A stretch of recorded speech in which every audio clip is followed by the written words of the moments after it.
दोस्तों, आपका स्वागत है मेरे चैनल पर। आज मैं फिर महाभारत धर्मग्रंथ से एक नई रोमांचक और ज्ञान से भरी कहानी के साथ हाजिर हूँ, जो कि विष्णु के वाहन भगवान गरुड़ और अन्य सर्पों के जन्म की कथा है। आपसे अनुरोध है कि प्लीज हमारे इस चैनल को सब्सक्राइब कर लें और बेल की घंटी को भी दबाना ना भूलें। कहानी अच्छी लगे तो लाइक, कमेंट और शेयर भी जरूर करें, जिससे ज्यादा से ज्यादा लोग इसका आनंद ले सके।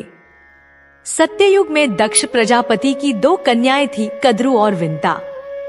वे दोनों बहनें रूप और सौंदर्य से संपन्न तथा अद्भुत थी। उन दोनों का विवाह महर्षि कश्यप जी के साथ हुआ था।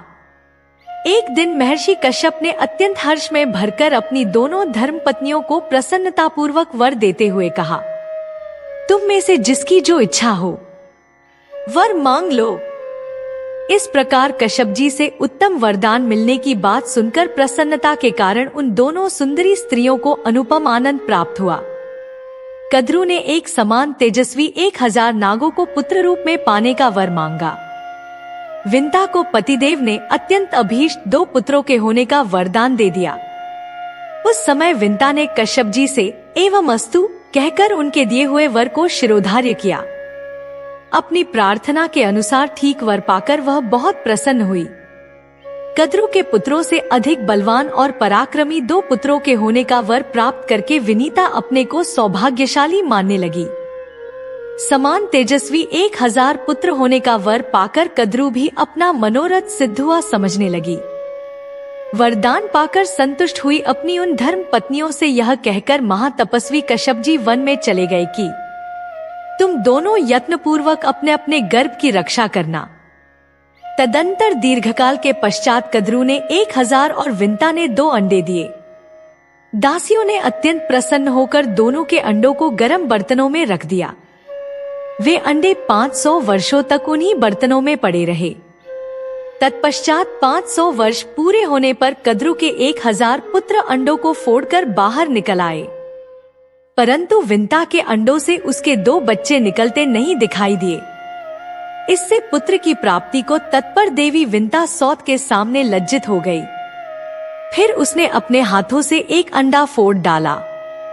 फूटने पर उस अंडे में विंता ने अपने पुत्र को देखा। उसके शरीर का ऊपरी भाग पूर्ण रूप से विकसित एवं पुष्ट था, किंतु नीचे का आधा भाग अविकसित रह गया। उस पुत्र ने क्रोध के आवेश में आकर विंता को शाप दे दिया, माँ, तूने लोभ के वशीभूत होकर मुझे इस प्रकार अधूरे शरीर का बना दिया। मेरे समस्त अंगों को पूर्णतः विकसित एवं पुष्ट नहीं होने दिया। इसलिए जिस सौत के साथ तू ईर्ष्या भाव रखती है, उसी की 500 वर्षों तक दासी बनी रहेगी। और माँ, यह जो दूसरे अंडे में तेरा पुत्र है, यही तुझे दासी भाव से छुटकारा दिलाएगा।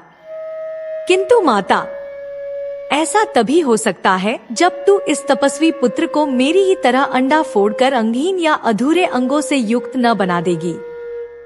इसलिए यदि तू इस बालक को विशेष बलवान बनाना चाहती है, तो 500 वर्ष के बाद तक तुझे धैर्य धारण करके इसके जन्म की प्रतीक्षा करनी चाहिए। इस प्रकार विंता को शाप देकर वह बालक अरुण अंतरिक्ष में उड़ गया। तभी से प्रातःकाल प्राची दिशा में सदा जो लाली दिखाई देती है, उसके रूप में विंता के पुत्र अरुण का ही दर्शन होता है। वह सूर्य देव के रथ पर जा बैठा और उनके सारथी का काम संभालने लगा। तदंतर समय पूरा होने पर सर्प संहारक गरुड़ का जन्म हुआ। पक्षराज गरुड़ जन्म लेते ही क्षुधा से व्याकुल हो गए और विधाता ने उनके लिए जो आहार नियत किया था, अपने उस भोज्य पदार्थ को प्राप्त करने के लिए माता विंता को छोड़कर आकाश में उड़ गए। तो फ्रेंड्स, कहानी अच्छी लगी हो तो वीडियो को लाइक और शेयर जरूर करें। साथ ही चैनल को सब्सक्राइब करके बेल की घंटी को दबाना भी ना भूलें। और हाँ, अपने सुझाव कमेंट बॉक्स में जरूर लिखें। मिलते हैं अगले वीडियो में गरुड़ जी के रोमांचकारी लीलाओं के लिए। तब तक के लिए धन्यवाद।